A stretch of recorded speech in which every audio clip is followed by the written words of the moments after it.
সার্বজনীন এবং সহাবস্থানের লীলাভূমি, সংস্কৃতির রাজধানী, সকল পরিবর্তনের মধ্যে এক অপরিবর্তনীয় সহমর্মিতা, সহাবস্থানের উদাহরণ হচ্ছে জাহাঙ্গীরনগর।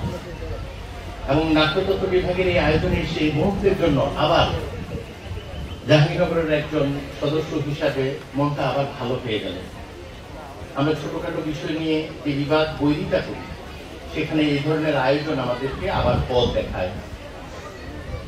এবং এটা কিন্তু এই জাতির বৈশিষ্ট্য। আমাদের সেই বৈষ্ণব ধারাবলী, সুফি ধারাবলী, এরা আমাদের পরিচয় বহন করে এই জাতি। আমরা যখন বাউলদের দেখি তখন আমরা বুঝি কি অসাধারণ সমন্বয়ে বৈষ্ণব আর সুফি ধারায় আমাদের পরিচয় তৈরি করছে।